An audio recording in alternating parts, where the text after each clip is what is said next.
what's up everybody? It's Scott the Frozen Gamer coming at you today with more of my top 100 list. Yeah, baby! So we are at 70 through 61 today. I'm not sure as I'm recording if you can hear the humming coming from over there. That is our heater. It's a frigid day in Minnesota and our heater is just trying to keep up to keep our basement warm.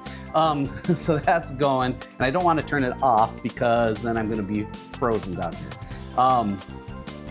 The other thing is I'm pulling my games up from down here today instead of over here in the past because I've got Mr. President over here. I'll throw in a little screenshot real quick because this is just a sprawling game that takes about 18 hours to play. It's a solo game only.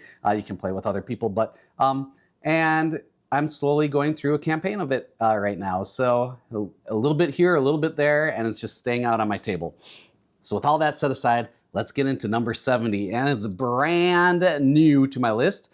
The game came out in 2023. I just got it in 2025, and it is small box game Shake That City, which is by Mads Flow and Kare Torndal-Kjær, and AEG is the publisher of the game. I'm trying to open the lid here for a second so I can show one component of it. So what this game is, it's a city building game, and eventually you're going to build out a grid kind of like King Domino or games like that. You're building out a 6x6 grid at the end of the game between 5 different parts of a city, and you want those parts of the city, let's see what they are. You can build roads, factories, parks, homes, and shops, and certain things want to be next to other certain things, kind of like, oh my gosh, not Sprawlopolis, what's the name of that game now? It's the one that came Suburbia, and Castles of Castles of Mack and Ludwig. But what's different and unique about this game is you got this little box, and maybe you can see inside there's a bunch of cubes in here. And what you do is you give this a shake, and then you press these 2 sides in, and it drops a 3x3 grid of all the 5 colors in the game. All the colors represent one of those things that I already mentioned. And it will put them out. So you might have like this little L shape of red cubes, and that's what you want to build this turn. So when you want to build that, you have to build that same exact shape somewhere on your board if you want to build red. I couldn't build it anywhere on my, as long as those 3 shapes are available open spots on my grid, I can build somewhere. So that's how the game kind of works. It's really unique. It's really cool. It's really simple. I'd say this is pretty much an entry-level game, maybe entry-level plus just a little bit, because it is kind of brain-burny, but most people could pick this game up and play it. I also love playing it solo. It's just a great puzzle game, and that I go back to a lot to play solo, mostly. So really simple game. It's not that expensive. You can get this game pretty cheap. Right now it's going for $15 like new on the BGG Geek Market, $30 new from different places. So you can get it for pretty not expensive. So that is Shake That City. Let me tell you, Shake That City, their stats are, it has a 7.0 rating out of 1.2 thousand ratings and is currently ranked 3,081 on BGG, but it is my number 70. My number 69 game was 41 last year, and most people probably haven't heard of this one, and you'll probably, when I put it up, you'll be like, what is this game? It is Race for the Chinese Zodiac. So Race for the Chinese Zodiac was designed by Yo-King Liang and Christine Yi-Zhen Wei. I'm sorry, I butchered that. And it's by Starting Player, Simply Complex, or a couple of the publishers on the game. This is they published it, the designers published it themselves, and this is one of 2 games that they published. The Dice Tower kind of gave it a scathing review, and with first-time designers and publishers, it kind of put an end to the game, I think, for the most part. But I watched it play it on heavy cardboard, and I thought it looked pretty fun. And then after it got the bad reviews, it just plummeted in price, and I picked it up for like $10. And I think you can get it now new even for $10 on BGG Marketplace. It's going for new for $10. And this is a meaty game. There's a lot in this game. It's got a 2.88 rating on complexity rating on BGG, so it's pretty meaty. What you're doing in this game is there is the classic story of how the Chinese zodiac came to be, and there was a race that was put on, and all the animals across the world raced to be on the Chinese zodiac. They all wanted to be part of it, and the first 12 animals that did it got to represent one of the months. And this is what the game's about. You're racing the different animals of the Chinese zodiac to be the first one across the river. And so everyone's going to have a different animal from the zodiac. You're supposed to pick it by your birth year if you can, if you're not competing with someone else, the zodiac that you were born into. And every animal has its own unique power as well. So the gameplay is a little bit hard to explain. You're playing, on your turn, you're going to play two different cards, an energy card and an action card. The action cards you want to have going not sequentially, but going increasing in number. But it does not need to be 1, 2, 3, but you don't want to go like 4, 2. You don't want to go backwards at all. Because if you do, you have to spend karma points, and then you have to collect karma points to be able to do that. Sometimes it will help, but usually you don't want to do that. And then there's a card that will reset so you can start all over again if you need to. And so you're playing those cards, and then there's this like rondelle in the middle, this big circle in the middle, and that's giving you actions, and it lets you do your actions, it lets you move as well. And on top of all of that, you're trying to play cards that are either the same or different than other people. And so there's kind of this guessing game going on of, well, they played this before. What do I think they're going to play now, this turn? Because I don't want them to play the same thing as me. And that kind of was what got knocked on the game, was that it was lucky. But then there's reviews of other games that have similar things. I think Libertalia has something similar going on to it. And those games get great reviews. So I don't know. We had a great time playing this game. I think everyone that played it with me, I've only played it the one time, and everyone that played it with me thought it was really, really good. And I just haven't gotten back to the table yet since then, but I do want to, because we had a really fun time playing it. It's just fun. The guessing game's fun. It's really thinking on top of it, of just like what actions you're trying to get and how you're trying to play your cards in order, or can I go back if I need to? Do I have enough karma to go back and do all that? I had a blast playing this game, and I don't understand why 100% why this game never really caught on, and why it got some bad reviews. Other than that, there's some luck based in it that other games seem to get a buy on with their luck. So the same type of luck in the game. So it's a good game. If you're interested at all in the theme of it, or it just kind of sounds interesting, it's a super unique racing game. I haven't seen anything else ever like this game as far as racing goes. So if that interests you at all, it's one to look into. And again, you can pick this up for $10 plus some shipping to have this game and try it out. And if you don't like it, get rid of it. But if you do end up liking it like me, it will stay in your collection.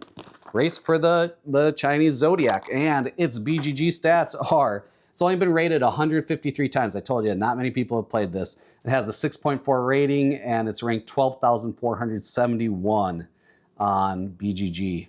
So that's it, and it's my number 69. So my number 68, it came out back in 1985, was the first version of the game. And I have been playing it since like 1990, probably, somewhere around there, 1990, 1991, when I was just turning into my double digits of age. Was when I started playing it as a preteen. So this game was number 55 for me. Last year it's dropped to 68, and that's because I haven't been playing it as much right now, but I go in spurts with this game. And that is Dynasty League Baseball. And it says on BGG, it's Dynasty League Baseball powered by Pursue the Pennant, because originally the game was called Pursue the Pennant, the first version 1 of the game, edition 1. And then they redid the game and made it a little bit nicer, and they called it Dynasty League Baseball.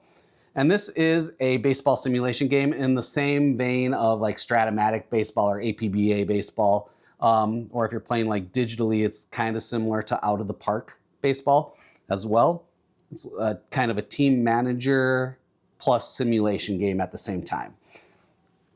So I played it, my friend Tim had it when we were kids, and then shortly after, so he had Pursue the Pennant. Shortly after, I found Dynasty League Baseball. Once I think we got the internet when I was like 13. I got Dynasty League Baseball and started playing that version of the game. And then it became, and I didn't have I could only play it with Tim was like the only friend I played it with. And so I play it solo a bit, but I never had like a real group to play it with. And I would keep track of all my own stats, but that became really hard. So what I did was eventually they came out with like this CD-ROM version that was for PCs. And eventually I got a program on my computer so I could convert my Mac, because I've always been a Mac person. So I could convert my Mac into a PC so I could play this game. Solely, I bought this program so I could play this game. Because when it became to PC, it started keeping track of your stats a lot easier than you could, and everything that if you wanted to play a season or something, it was so much easier versus on the computer. Then in around 2005 or so, 2006, 7, somewhere there, mid 2000s, they came out with it online, and that has where I've played it ever since. And I actually got rid of my physical copy because there was no need for that anymore.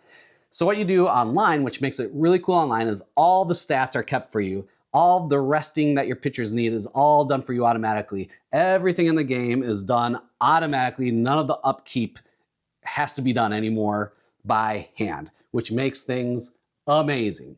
Also, when you play it, well, you can do it either way, but the best way to play it, I think, and I did it for about 7 years, 7, 8, 9 years before I had to quit because my son started staying up later and I had less and less time to find time to play with other people around the world, was you can do a draft league. And that's the most fun. You take everyone in the season, you take a season set, and you'll take every player, and you will do an auction draft for it.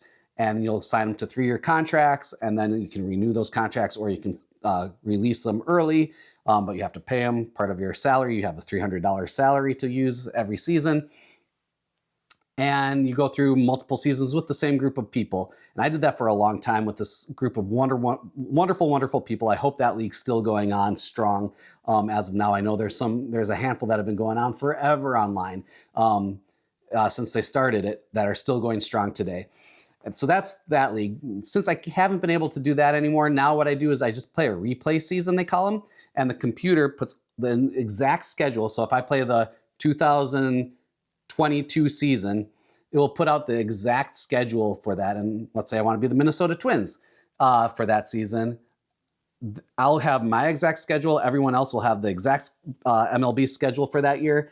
And it will do all the trades throughout the season that happen. So I don't have to go through that. And you're basically replaying the season and seeing how much your season on Dynasty League Baseball turned out like the season in MLB. And then what I do again is it will come out with all the stats at the end, and then I convert those to a document and keep track of career stats. When you're doing a draft league, a normal league, not a replay league, it will keep track of all career stats, season stats, and career stats for you on the system. If you're playing a replay league, you have to keep track of all the career stats on your own.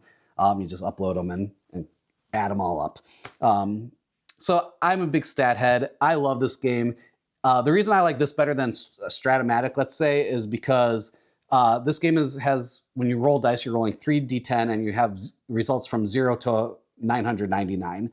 And then all those results go off to like different charts and stuff like normal baseball simulation games go, which online does all that for you. You don't need to be going through all these different books and everything, looking up charts. It does it all for you automatically.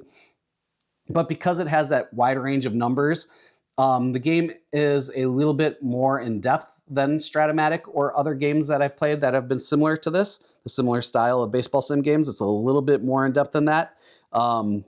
And if you're playing a draft league, then you got like the manager part of it as well, as how long are you going to do these seasons for, or these contracts for the baseball players? How many seasons are you going to sign them for? Are you going to extend them? Are you going to release them? All that stuff as well. And then the game isn't like Out of the Park baseball, which is solely online a huge GM owner type of game where you're really managing the team. That is so complex that it's too much for me. And the other thing compared to this game is when you're actually playing the baseball game is it feels much more like a board game than just clicking the button and out of the park baseball. It just doesn't feel as good playing those games as it does when you play the game in Dynasty League Baseball. That's why I love this one. It's my number 68. That is Dynasty League Baseball. It has 264 ratings on BGG. Again, this is pretty niche, so this isn't BGG. Most people that play this game don't come to BGG. It has a 7.9 rating and is ranked 6,396 as well. So that's Dynasty League Baseball. Also, the designer, Mike Cieslinski, has been great. When I first got Dynasty League Baseball, when I got the internet, I wrote to him with some questions, and he got back to me right away. And he's still active on Facebook to this day with the IT part of the management now, whose name is Jamie Hall. They're both very active on Facebook in the Dynasty League Facebook page. So they're still active to this day, which is awesome. Just great, great people that love their own design. Coming in at 67 and 66, I'm going to do these two together. They were 39 and 38 last year, so they've kind of just stuck together, and it makes sense in a second when I tell you what the game is, why they've kind of stuck together. I don't know why I keep holding this D10 from Mr. President, but I can't stop fidgeting with it. That is, I only own one of the two. Blueprints of Mad King Ludwig and Castles of Mad King Ludwig. I do like Castles a little bit better, but Blueprints kind of won my heart after a little bit, and I'll tell you the story right now. The first person I ever reached out to was Bezier Games. This is designed by Ted Alspach from Bezier, his own company, Bezier Games. Both games are. And I reached out to, for my first review copy I ever asked for, was Blueprints of Mad King Ludwig. I saw the game, I thought it looked interesting, I love castles, and I was like, I don't know how this would work as a roll and write style game, which it is. But let's see. So I wrote out to them, and Jay from Cardboard East, who works for Bezier Games, reached out back to me and said, yes, I could do a review copy of it, and I was stoked about it. And then I played it, and I was like, oh, I like the game, but it's just not as good as Castles. It's just not as good. And so I kind of gave it like a lukewarm review, because I do like the game. It's a good game, but when you just compare it to Castles, if Castles didn't exist, Blueprints would be awesome, but Castles exists. So then I was like, the thing is, I hadn't played it much solo at the time. And now, Castles, they might have a solo variable in there, but Blueprints solo is so dang good. And I just love coming back to playing this game solo. And it has just won my heart, and I just slapped my microphone. It's won my heart to play solo. Castles of Mad King Ludwig, why do I like that better for multiplayer? There's two main things. One is, well, three things actually. The first is the little marketplace thing. So if you're like, I forgot what they call it, but the game master for that turn, you get to assign each tile a price. And then you have to pay that price to get it. And you're hoping that you get the one that you want for cheap. But you're the last one to choose. So everyone else gets to choose before you. And then you're left with, what you can get at the end. So I love that part of the game. I think that's such a cool mechanism. No one uses it. It's probably used in a couple other games, but I can't even think of which ones they are. And so I love that aspect of the game. I love being able to grab the tiles. I love tile laying games, and I love being able to lay the tiles around and create this like really funny shaped castle at the end of the game. And then the third part is it says all the names on the castle pieces in Castles of Mad King Ludwig.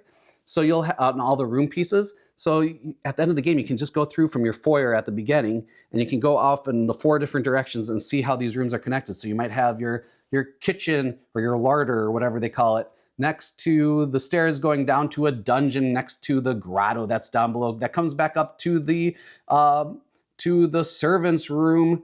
For some reason, the grotto goes to the servants' room that goes out to a courtyard that goes back inside to the parlor hall. It's just crazy. It's absolutely bonkers. I love being able to look at that and going through my whole castle at the end. Blueprints, you can't do that. You can do that, but it's harder because you don't get the names on the piece on your map. So your map in Blueprints, you're taking over these card pieces that you flip over and drawing your castle on this blueprint like vellum paper. And so you're not getting the name of the rooms on that vellum paper. So then at the end of the game, you have to go through each card that you've collected over the game and be like, oh, yep, that one's there. And then I have to take the next card and find out which room is next to it. Oh, that's the room that's next to it. So it's not as easy. It's not as fun to go through at your castle at the end with blueprints. What's great about Blueprints Solo is it has so many different bonus things in the game where the game's just different every single time you play it. It's going to be completely different goals every time you play it. It's so variable in that way. And then I just love the puzzle of the game of that you want certain rooms. You want the rooms to close off rooms so you get the powers of the rooms and all that kind of stuff like that. So I just love that aspect of the game too, and trying to close off the doors and getting those powers. So how can you use them better in Blueprints? I believe Castles is the same way. It's been a while since I played Castles. And Castles might have stuff where you want them next to each other, kind of like Suburbia as well. I forgot about that, but I love the whole puzzle aspects of both the games. And they're played pretty quick, like 60-minute games. And they just kind of have that old school vibe to them. So that is my number 67 and 66. 67 is Blueprints. So Blueprints has 7.3 rating out of 574 ratings, currently ranked 4,177 on BGG. Castles is doing a bit better than that. It has 7.5 rating out of 28,000 ratings, and it has ranked 229th overall on BGG. And they're my 67 and 66. So number 65 comes from possibly my favorite designer right now, and that is Cole Worley. And this game came out in 2018. It was probably his first huge design, and that is Root. By Leader Games, arts by Kyle Farron. Cole and Kyle just started their own company, Buried Giant Games, which I'm really excited to see what they do. Root is going to stay with Leader Games. Both of them are out of Minnesota, which is awesome. And so very excited to see how both of them go, how Leader Games goes off on their own, keeping the Root title, but going off on their own, and how Buried Giant, Cole and his brother Drew and the rest of the team, Kyle and everyone else, goes off on and does their thing. And also with Leader Games, Liz Davison just kind of took over a major role in that company. So I'm really excited to see what she does with the company as well, because she's pretty amazing. So anyways, Root is a game that's Cole kind of designed off of the coin system games from GMT. And those games, most notably, the most recognized one is Cuba Libre, as it's kind of the most entry level of all the, I think there's, between the games that are out in the P500 games, I think they're up to series 15 of those games now, something crazy like that.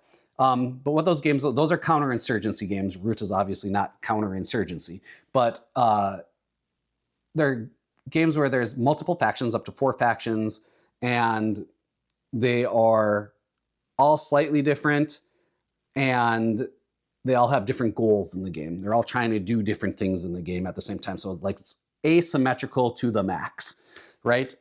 And then, so he took that basic idea from the coin systems, made it his own, because it's very different. The card play is very different in Root than it is from coin system.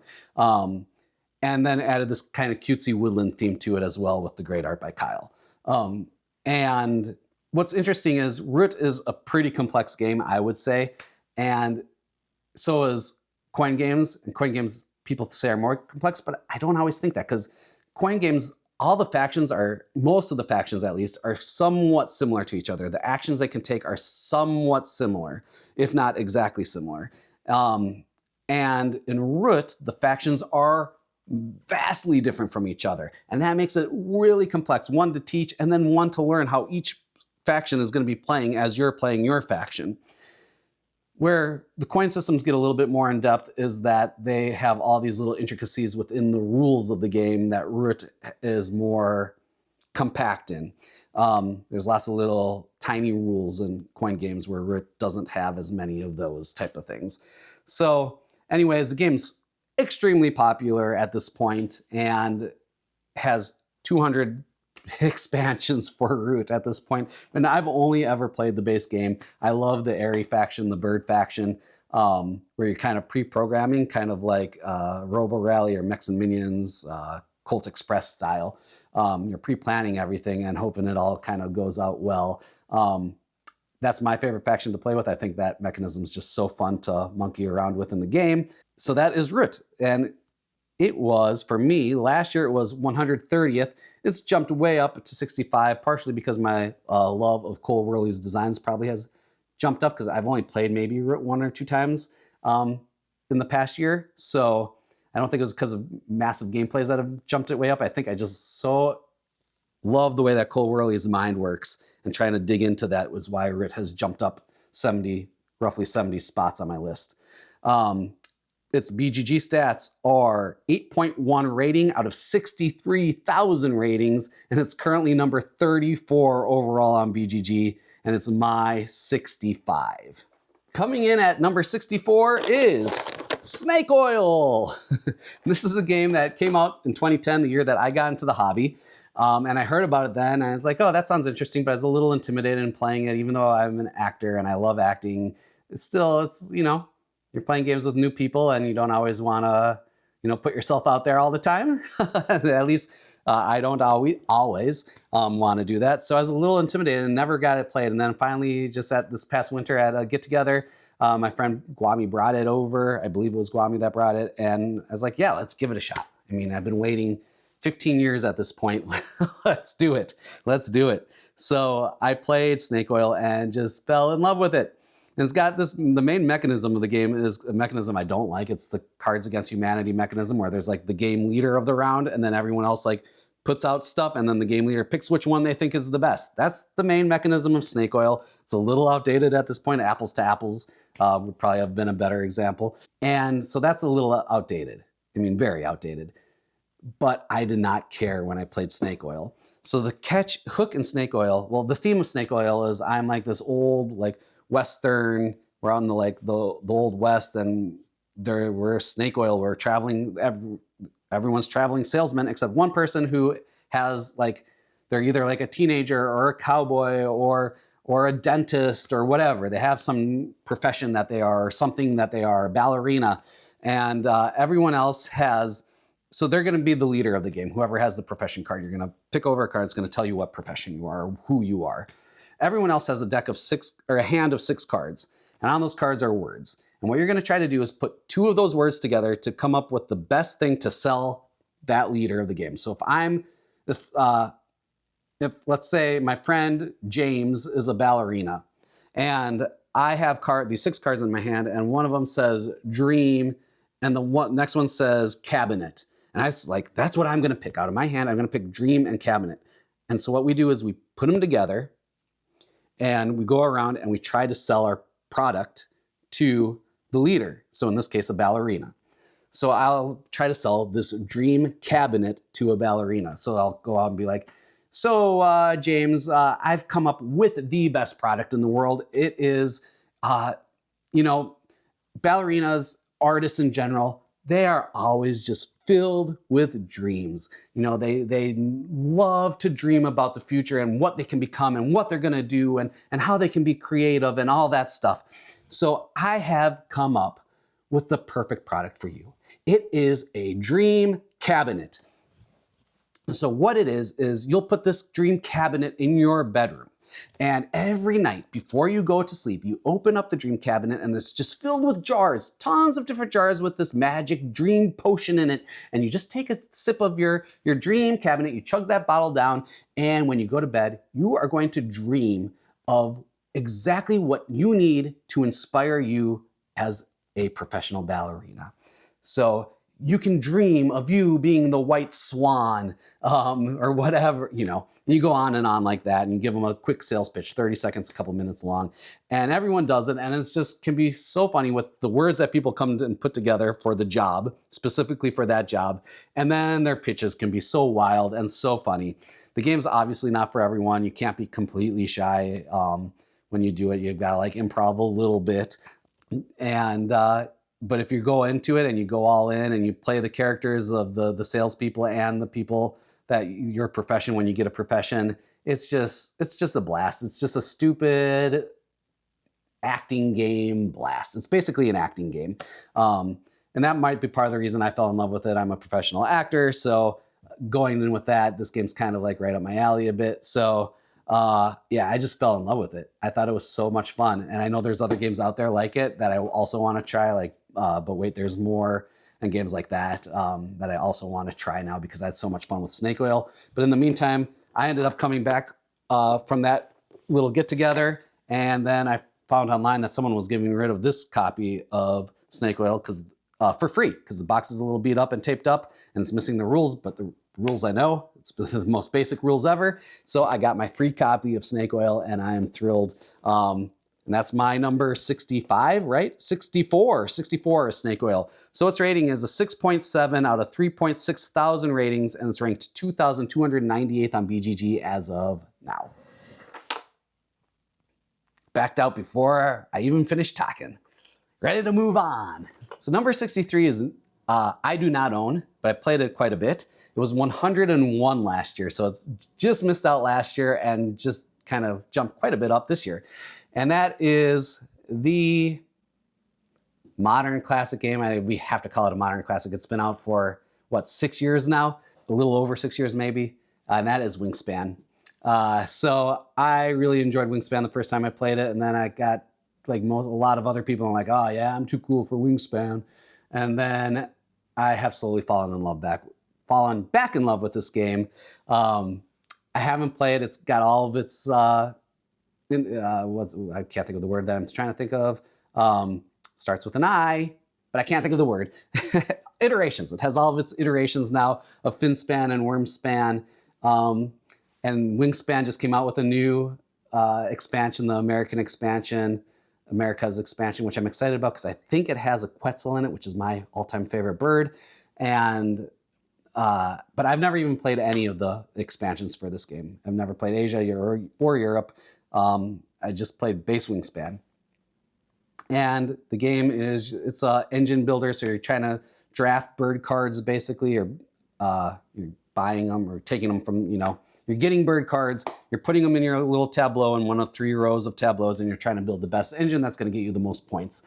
And it's pretty simple. It's almost an entry-level game at this point, at least for modern games, as far as modern games go. It's a little bit heavier. It's not quite an entry-level game, but I don't know. Everyone knows about this game. It's sold everywhere. Why am I talking about it like you don't know about it? If you're in this hobby, you probably know about Wingspan at this point. It's by Elizabeth Hargraves. Stonemaier Games, huge publisher, is the publisher of it.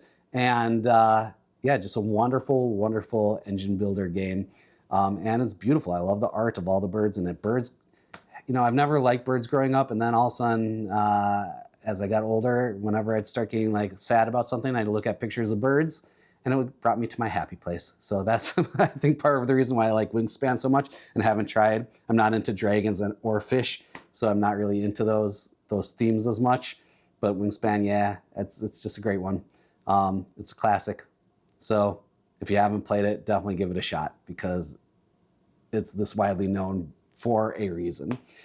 It has an 8.0 rating out of 111,000 ratings, and it's ranked number 38 overall on BGG. That's Wingspan. It's my number 63.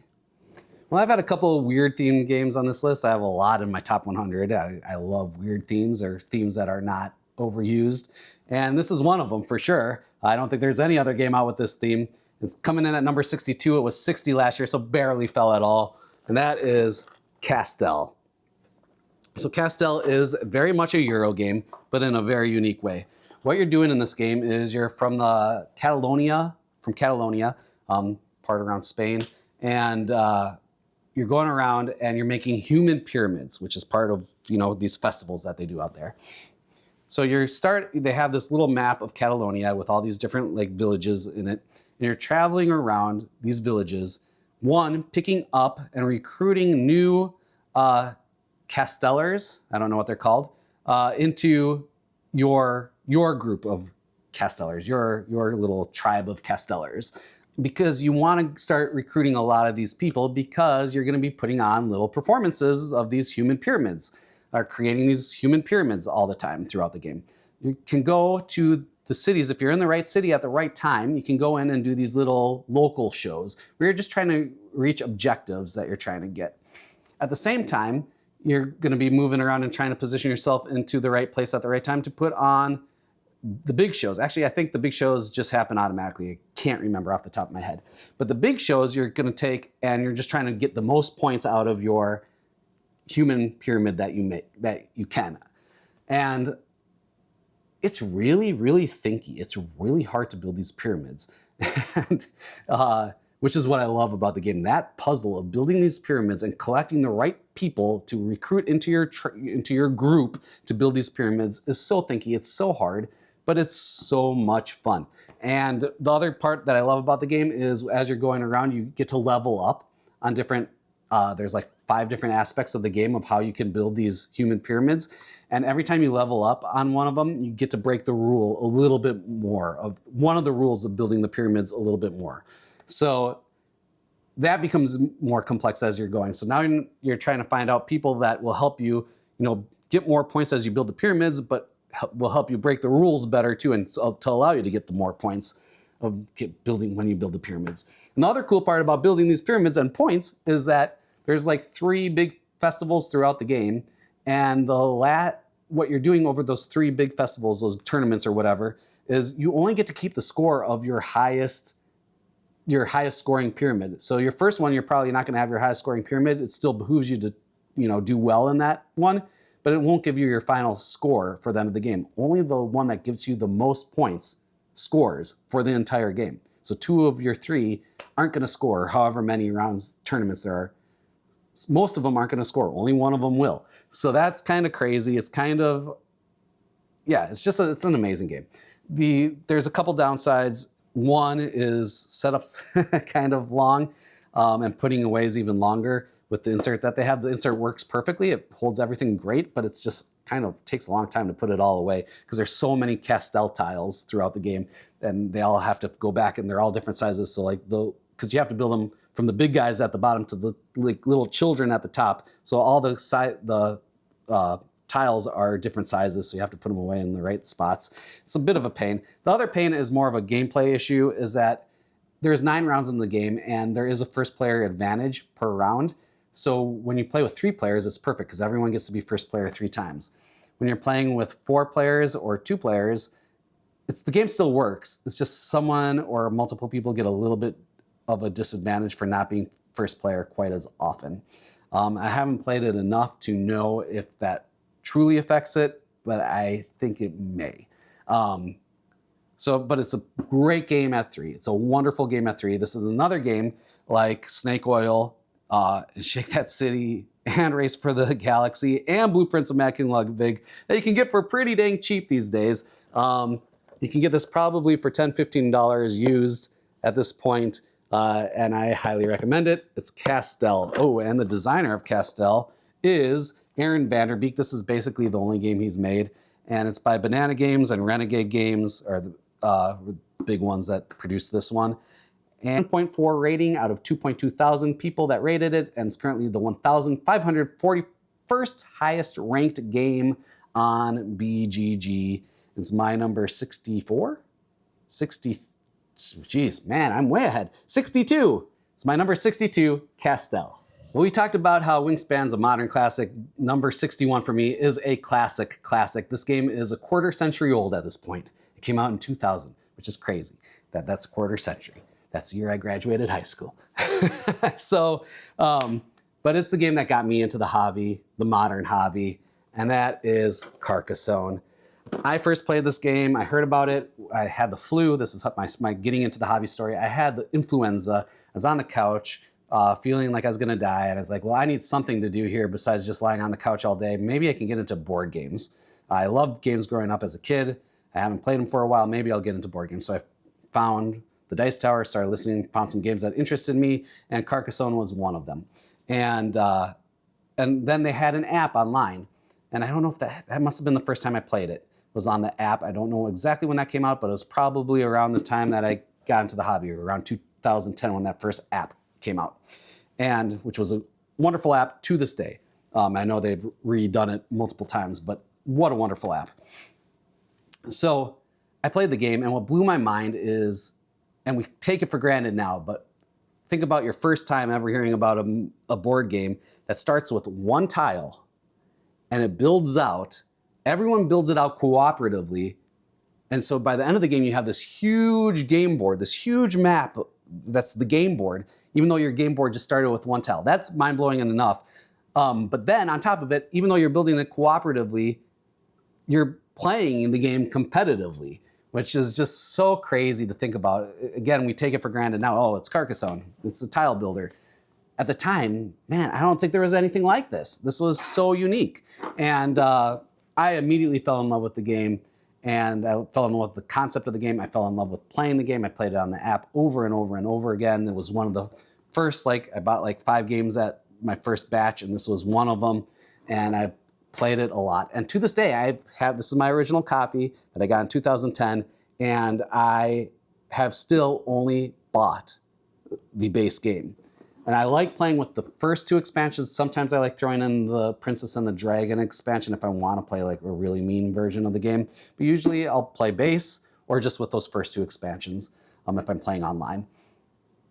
And yeah, the game's wonderful. I don't think I need to talk much more about it. If you don't know about it, you're building the map and you're trying to control cities and roads and farms by putting meeples down on them and getting points for doing so.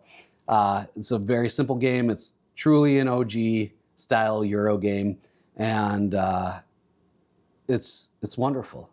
It's Carcassonne.